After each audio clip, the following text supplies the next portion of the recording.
Well,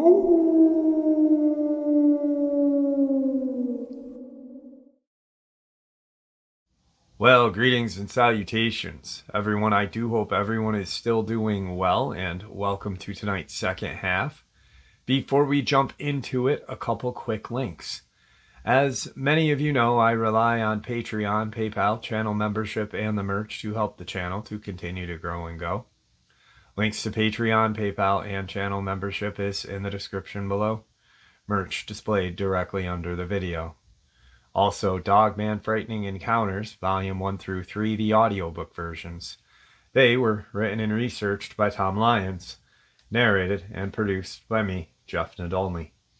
Those audiobooks are available on Audible, Amazon, and iTunes, links to which are also in the description as well. And finally, last but definitely not least, if you'd really like to help support the channel to continue to grow and go, simply subscribe. It does not cost you a cent. Click that like button. Takes half a second. If you don't want to miss out on any of the informative uploads I put out daily, click the bell icon, and folks, please leave a comment and share the video. Why? Well, because all of these things really do help this channel to continue to grow and go. They definitely do matter, and they are appreciated. And with that, I have taken far too much of your time. Let's jump in to tonight's second half, shall we? Tonight's first encounter happens to be in my home state, in about a 2.5, 3-hour drive south. And it is pretty spooky there, I can tell you that. My friend Matt lived on the corner of South Carpenter and Sleepy Hollow, New York. His home was surrounded by woods. It had well water. His neighbors owned cows, horses, and many acres of land. Matt's sister was a medium, and she was able to communicate with spirits. She was kind of a gothic, and she had a strange group of friends.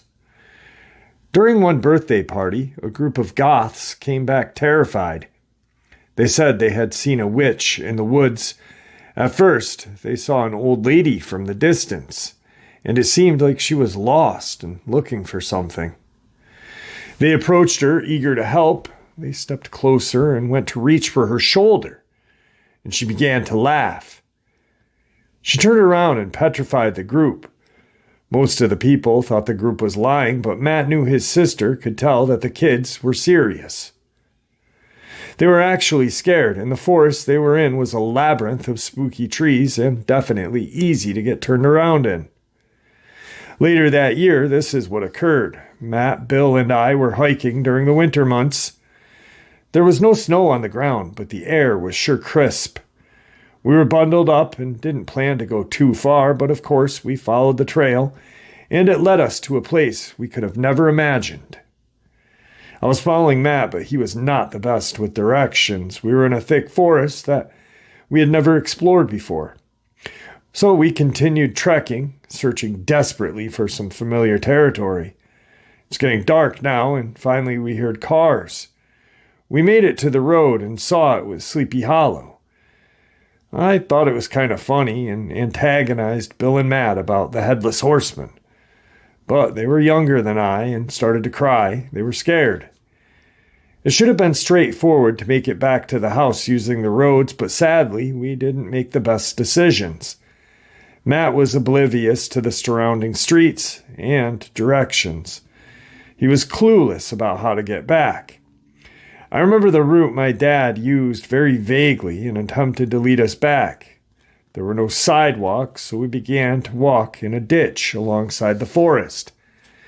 After a while, Bill ran ahead of me. He said something was back there, something was following us.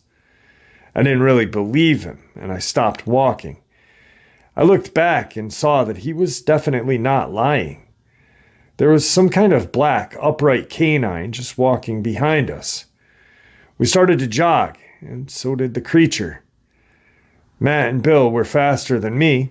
I told them to run ahead, and I would get this thing away from us. By that point, I had a general idea of where I was. I beelined it to the forest and caught a trail. I couldn't see much, but the trees paved a way for me. I had no visual of the creature anymore, but I knew it was on my trail. After what felt like forever, I could hear the commotion from Matt's family's party, the flames from the bonfire peeking through the trees, and I felt relieved. I moved toward the tree line and suddenly went barreling into the ground. My foot caught a root, and I was badly scraped up, with my hands and knees bleeding.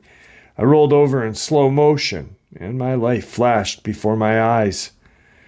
I heard something crashing down the path maybe 30 yards from me. I hopped to my feet and went straight through the briars and branches, leaping to the illuminated grass.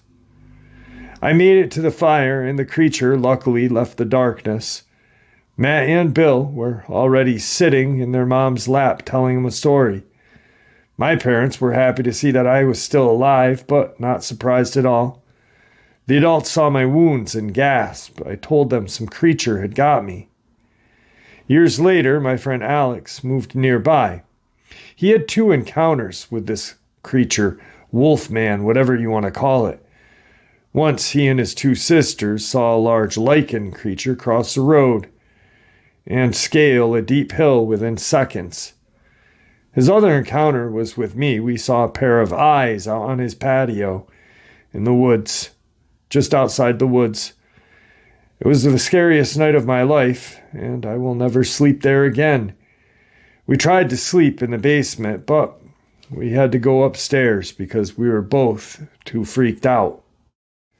Tonight's second part of the upload is an actual documented Dogman experience that occurred in Vitter, Texas.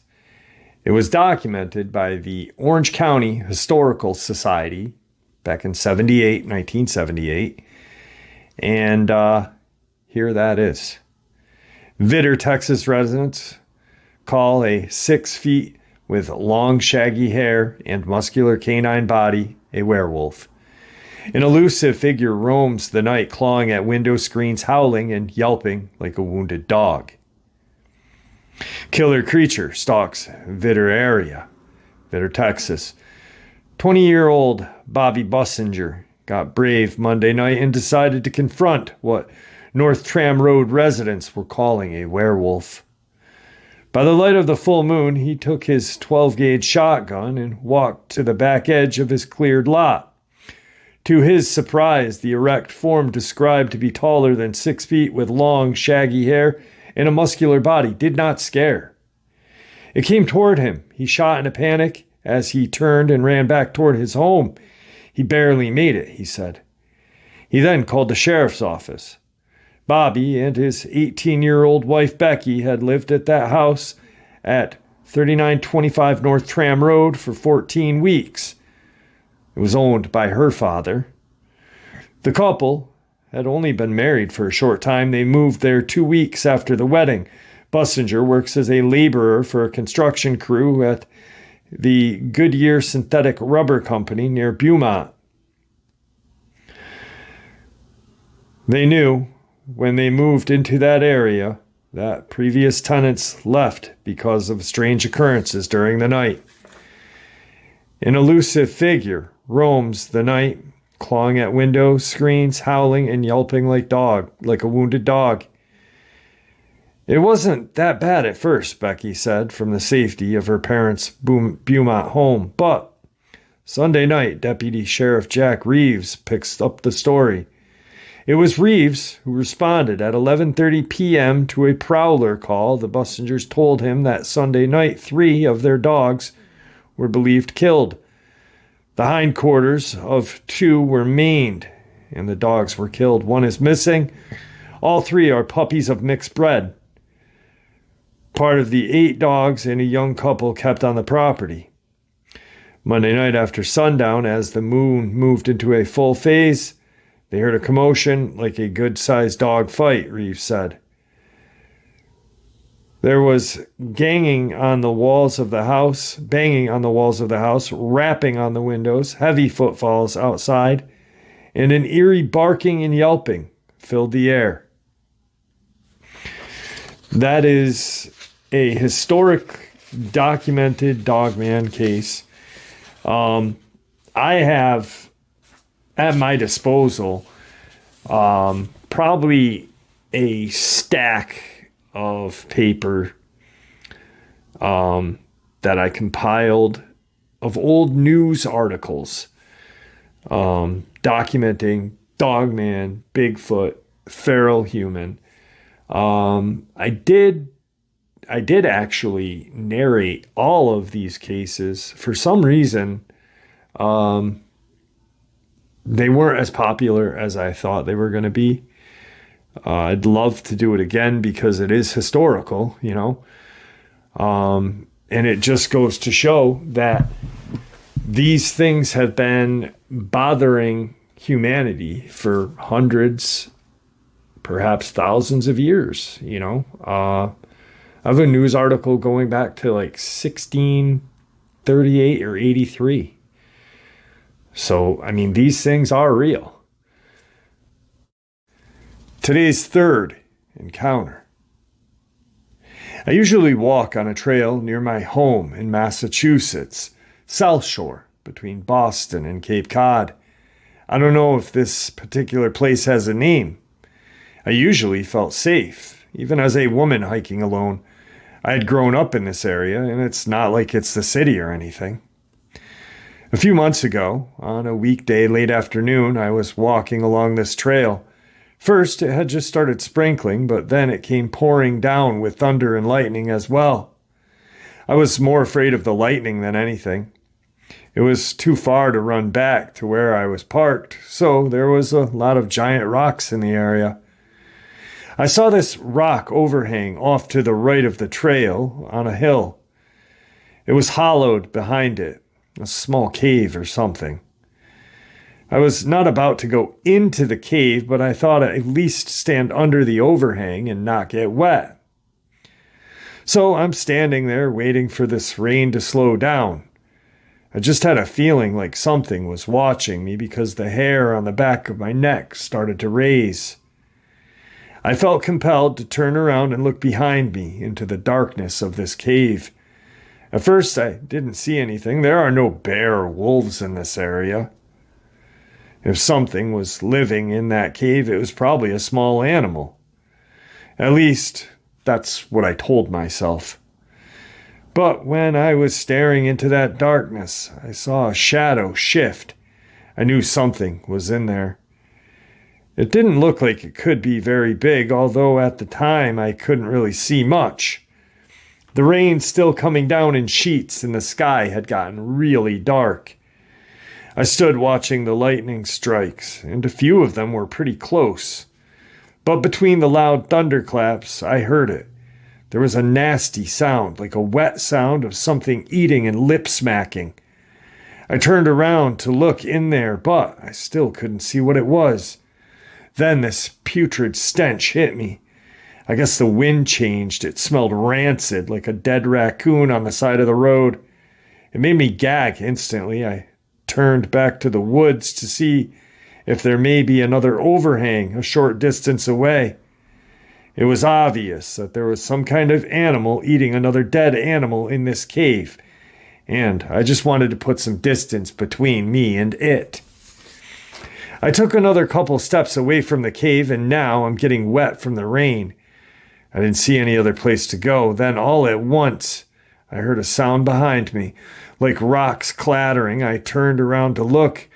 The shadow of this thing inside was rising, and I realized all at once that this creature was not small like I had thought. It had been crouched down, and now it was standing. It must have been easily 7 feet standing on its hind legs, and it totally took me by surprise. I froze for a second when I realized it was like something straight out of a nightmare. It had a dog face with a snout, only it was like a man, a big man covered in fur. I could see large dog ears on its head. I screamed and stumbled. I almost fell down the hill, and that's when it growled just like a dog about to attack. I really thought I was going to die. I'm getting goosebumps just remembering it. I took off running, feeling like my life was in danger, And thank God it didn't follow me. Of course, no one believed me. But then I looked up into this creature and found on the internet that people are posting stuff about this creature called the Dogman. Tonight's fourth encounter. On the day this happened, I was hiking on a small trail alongside of a stream off of a forest road in Leeson National Forest in northeastern California. There were a couple of cars along the road, so I thought it'd be a safe place for me to hop out onto a small trail. I like to hike in some odd places, practicing my navigation skills with a map and a compass and my phone's GPS app tracking my path. I like to pinpoint some unique land features on a topo map and then go find them. I usually go with my orienteering group. But that day, I was hiking solo. When I'm alone, I don't go too far into the forest. However, the events of that day drove me deep into the forest. The stream was rather small compared to the actual stream bed, which was odd considering there had been a decent snowfall over the winter. I also noticed that there was a lot of algae in this stream, and a quarter of a mile in I could smell a rotting trout along before I came upon it. There were pieces of trash littered along the stream. I also came across a few dead animals near the stream as I walked this trail. It was disgusting, but I assume this is a popular area with teens or target shooters, and they probably left some trash behind. I didn't know that these were warning signs of what I was walking into. About a mile into the trail diverged from the stream and cut through some shrubs and trees. I was close to my destination, a spot along the stream that looked like it could possibly have a small waterfall. The trail turned left and it opened up into a large flat clearing. I stopped immediately looking across this clearing. There was trash everywhere and there were rows of cultivated dirt, but the plants were all uprooted. There was a holding pond lined with plastic sheeting along the stream, and there was a pile of sports drink bottles filled with this milky pink fluid along next to it. Along the edges of the garden were what looked like homemade spike strips, boards with nails driven through them. I could smell a distinct odor of marijuana in the air. This was an illegal grow operation. There had been enough news reports about what happens to people who come across these illegal grow sites for me to know that I needed to get away and fast. I turned and ran into the shrubs on the opposite side of the trail, hiding behind the crumbling tree stump. I checked my map to make sure I was heading into uneven terrain. There I would be unlikely to find another garden. The cars at the trailhead likely belonged to whoever was maintaining this garden, but since they weren't at this location, they were probably at another. I started to stand up but dropped back down holding my position when I heard a pair of male voices speaking Spanish. I recognized a few words like mountain and up when they were talking and kept repeating grande, grande. When their voices faded, I quietly started to go in the opposite direction, putting distance between us. The map indicated that if I kept going east, there were no streams and there would be some decent elevation change. But afterward, there was a forest road I could follow. I walked straight through, maintaining an eastbound path for an hour and a half, until I heard a soft wailing sound coming from the left. I stopped dead in my tracks. It sounded like nothing I had ever heard before. It didn't sound like an animal. It kind of sounded human. I could smell a strange odor in the air, and I noticed some long tracks on the ground that looked like a bear double-stepping. But one side had splotchy blood in it. I grabbed my bear spray and my knife out of my bag and stood still, looking for the source of this noise. I took a couple of steps forward, and everything went silent. Suddenly, I felt something crash into my left side near the rear, knocking me to the ground. I looked up terrified that it was a bear, but it looked like a massive man covered in dirty blonde hair and very tan skin. He grunted at me and then collapsed on the ground, his feet near my face. I could see a massive gash in the sole of his foot with pine needles and dirt sticking to the blood that was oozing out. I heard voices coming from the direction I had just come from. I wasn't sure if it was the same men, but I didn't want to risk it. I jumped onto my feet, smacked his leg, and said, "Go," as loud as I dared. I started running east, and I heard his limping footsteps pounding on the ground, heading slightly north of me. There was a hill ahead with several large boulders that I could somewhat see through the thick trees. I continued running until I reached it. I climbed upon that hill and smelled that weird stench again. I followed the odor and I found the hairy man collapsed on his back on the ground. He was taking short, rapid breaths. I could see that he had 2 holes in the far right side of his chest where there was also blood oozing. He looked human, yet he really didn't. He looked like he could kill me in a single hand. But I had an overwhelming urge to help him. I knelt down beside it and grabbed his massive hand and checked for a pulse. I could feel a strong beating under his skin, giving me hope. He looked at me with eyes that seemed to ask for help. I pulled the first aid kit out of my pack and looked at what I was trying to figure out the best way to make anything work. I keep a day kit light, carry only things that will patch me up enough to get help. I only had 2 hemostatic gauze pads. The chest wounds were the most concerning. I put my ear near the wounds, listening for sucking sounds, then applied the gauze when I heard none. I applied pressure for several minutes, then ripped 2 pieces of tape off a roll to hold them there. This creature's eyes were slightly open and watching me. I gestured for him to open his mouth. He closed his eyes with his mouth still shut. He could have indicated to me by now if he didn't want me touching him, so I went for it. I carefully pulled open his mouth to check his gums and tongue, keeping my fingers clear just in case he snapped down. His gums were dark, but his tongue was pink. I didn't see any signs that his lungs had been punctured, but when I looked at his teeth, they weren't quite like a human's. His canine teeth were larger, but not oversized like a gorilla's. Once the critically injury was dressed, I went down to work on his foot. I washed it gently with some water from my pack. He started moaning, lifting his head up and looking at me, but he didn't jerk his foot away. I did my best trying to clean it, using one of my maxi pads to wipe away any debris and dry skin. The cut was long, nearly an inch deep across most of it, and there was a hole at the top of his foot as well. His foot was very broad and flat, and the wound was trying to splay open.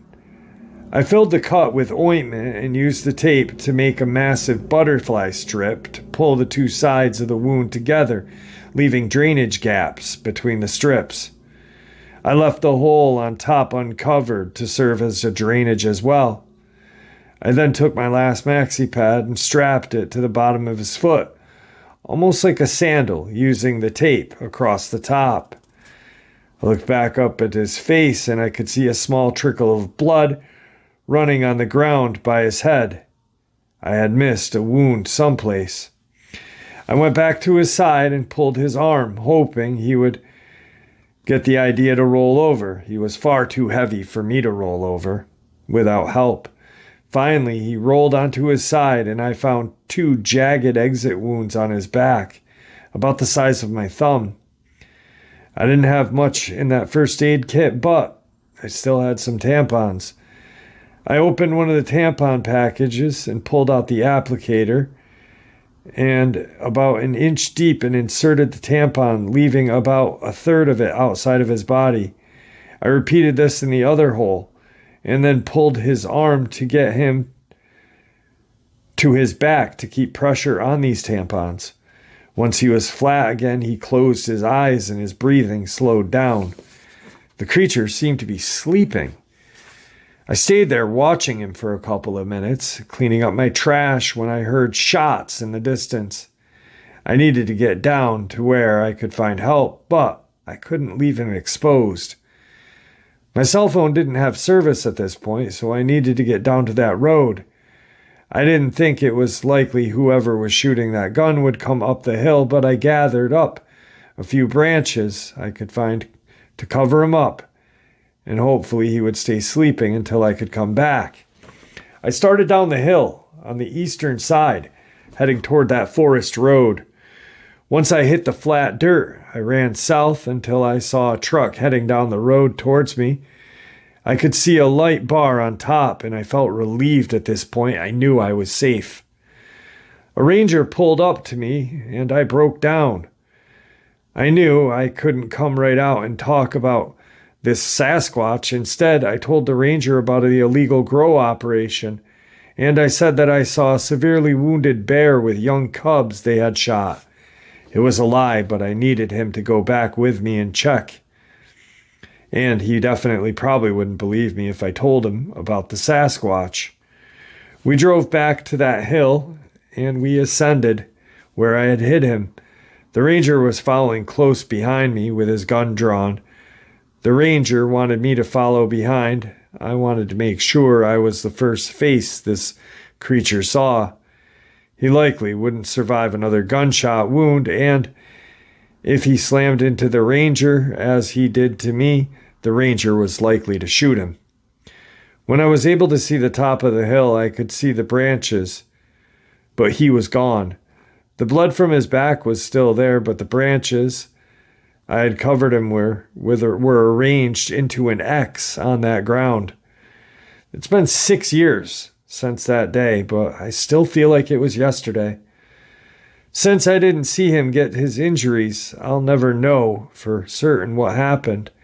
I've read stories about them being protectors of the forest, and I think that's what went on.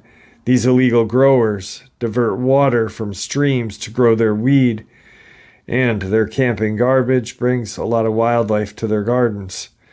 They use very highly potent, sometimes illegal rodenticides and insecticides, and large die-offs are common around these grow sites. Everything from birds to bears. It would make sense that he would want to push them out of his forest. I'm certain he was shot, and I think he was running away. He must have stepped on a spike trip that ripped through his foot. I did my best to take care of him, and I wish I knew this creature was okay. Tonight's fifth and final encounter is a subscriber-submitted experience, and I will include the photos at the end of the encounter so you guys can check them out as well. Jeff, hope all is well. I started listening to your show a while back, and I caught a few of your Saturday night live streams. I mentioned I've bought some land down in Monticello, Kentucky, on the Cumberland River. I went on vacation May 21st, 2023 to June 5th, 2023, on my property with my dog Patton, a 65-pound Belgian Malinois, who goes everywhere with me no matter how. I was down there to clear cut some vegetation, enjoy nature, camp, and relax. I am an outdoorsy type of person. I hunt, camp, fish, etc. as a Boy Scout. I'm familiar with the wilderness and wildlife in and around where I bought my property. I lived down there throughout my junior high and high school years. May 22nd, I got to my property at 11:34 a.m. I started clearing a spot to make camp.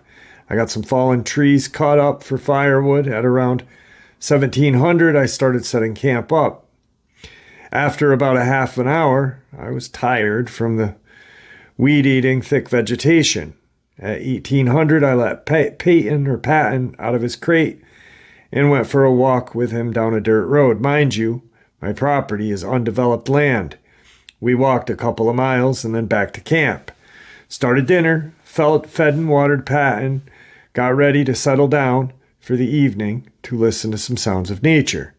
Then I went to bed and had to get up early and start the same process over for the next 4 days and nights. On the 5th night is when things started to get weird. Patton woke me up with a low growling and a defensive bark. Next thing I hear was something big taking off running through the woods behind my tent/shelter. At first, I thought it was a deer since they are running rampant out in these parts, but I realized there was that eerie silence, that no sound of night, like bugs, crickets, etc. So, I'm not really sure if it was a deer, but my 6th night, my dog went nuts in his crate, waking me up barking, growling, like he was Cujo, and again something went barreling off through the woods. The next morning, I put Patton on his leash and started looking for tracks to see if I could find out what Patton was barking at. I didn't see any tracks at all, so I went back to camp and put Patton in his crate and grabbed my chainsaw and started cutting down some trees to make a path to the river so it'll be easier to hike to. And I plan to cut out a camp spot close to the river for fishing and canoeing. I love that my backyard is going to be the river when I get my cabin built out there. But back to why I'm sending you this email. After I finished with the cutting down some trees, I went back to camp, made lunch. My neighbor came down with his side-by-side, asked how I was doing and seeing what progress I had made clearing some of the property since the vegetation was thick. He asked me if I needed anything, and if I did, not to hesitate to ask. I said, cool, thanks, and he left. So to keep my mind occupied, I worked on a couple of bushcraft projects, and I figured I'd build a fire. I didn't have a fire the whole time I camped because it was pretty hot. I had one of those jet boil camp stoves I cooked on. The night I built the fire is when the eerie silence returned and Patton started to low growl this time while I was still awake. I'm not sure how far away the creatures were. I know it was 2 of them, and it was not coyotes. One sounded pretty good ways off, and one sounded it was about 75 yards away or closer. They sounded like they were talking and laughing like hyenas would do. And then off in the far distance, I heard a combination of a woman's scream, but yet like a howl. I did pop off a round out of my pistol into the closest tree to stop the bullet from traveling. Yeah, I had firearms with me, a 45-70 government and my AR, as well as my pistol. Needless to say, after daybreak, I packed my things up into the Jeep and went to my mom's, which is an hour away. If I go back out there, I'll have to not be alone for safety concerns. But I have pictures to give you an idea of my property. Not sure what I heard, but it scared me. And like I said, I know the sounds of animals like coyote and deer, etc. Anyhow, Jeff, keep up the good work. Maybe next time I go down there, I'll have my GoPro and a veteran friend of mine go investigate some more. But it's too dangerous to go by myself trampling through these woods. I fell several times trying to cut a path to the river. I had a chainsaw in my hands when I did take those falls. I'll send more photos in another email when I have signal. If you want to read this to your listeners on your show, it's fine with me. People need to know things do go bump in the night, scream and howl, and sound like laughing hyenas.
All right, guys, that was the photos that this gentleman shared with us. That's his camp. As you can see, it's pretty dense out there. And there you have it, folks. I hope you all enjoyed this second half as much as I enjoyed sharing it with you. I'd like to really thank you all for supporting the channel. After all, it is your support that helps the channel to continue to grow and go, and what gives us all a place and a chance to share our experiences and theories judgment-free. Everyone is simply treated with the respect we deserve. Please, everyone, stay safe, happy, healthy, and ever vigilant, keeping an eye on our children, pets, family, and friends. These creatures are real. These events have happened. Share this information with those you love and care about, and it may just help save their lives someday. Until next time, never stop asking questions. Never stop searching for the truth. And God bless you all.